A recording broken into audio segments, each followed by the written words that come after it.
the speech, part emotional, part showing solidarity with Israel, part an acknowledgement of the disastrous situation over in Gaza, and also possibly the most pressing humanitarian aid possibly coming through. The United States has been playing a difficult match since the start of this crisis between Israel and Hamas.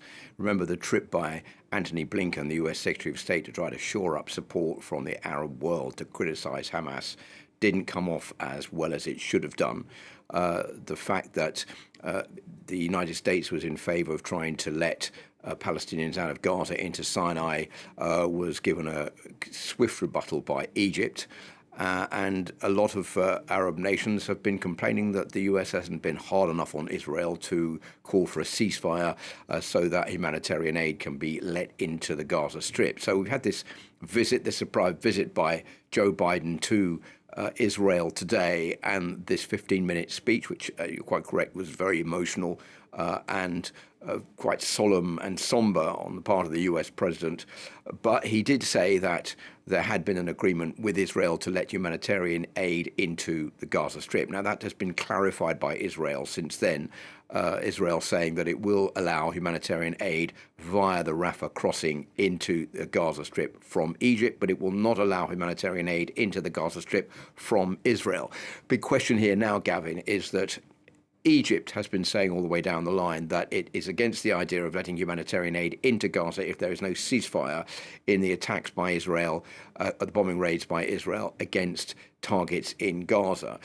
With what we've seen in the past 24 hours with this attack on the hospital and the allegations of blame on both sides on the part of the Israelis, blaming a misfired rocket by the Islamic Jihad, on the part of Hamas blaming Israel for this attack, it doesn't look as though there's going to be any kind of ceasefire in the short term. So that does weigh the question, will this humanitarian aid be allowed into Gaza at all, or is this just a small step in the right direction with Israel agreeing to that but not agreeing to a ceasefire? We'll have to see how that plays out in the next few hours.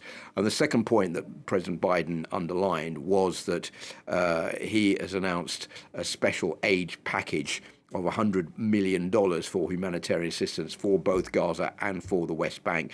This, coupled with the call by President Biden for a two-state solution, i.e. for a Palestinian state side by side with Israel, which is something that the Palestinians have been calling for a very long time, and is basically the crux of all the problems that we've seen between Israel and the Palestinians over recent years. So there are calls going in the right direction. Remains to be seen how much of an impact this visit is going to have on the situation there, and whether it will actually have any effect in the long run.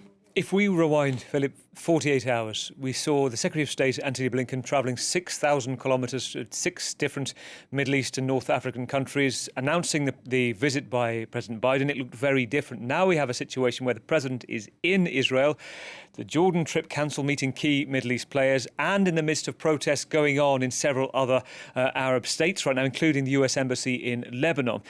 This is very hard going forward. One side, you've got support for Israelis, but then how does he get to the audience where we're seeing protests happening? Well, that's the big problem. And I think the big disappointment is that this attack against the hospital has come at a time when President Biden was due to travel to Jordan to meet other Arab leaders, notably the Palestinian President Mahmoud Abbas. That meeting has been cancelled basically because those leaders said this is not the time after this horrendous attack against the hospital to hold a summit meeting with the US president. So those talks will probably take place over the phone from his own aeroplane, but they will not be meeting in person, and that opens the door to perceptions that the US is playing a one-sided game. It's there to support Israel, but it's not there to support the Palestinians, or not in person, and that's not going to make it any easier for the US to try to hammer out some kind of peace deal agreement with the Israelis that's seen as being something that can be worked on to move forward for the future.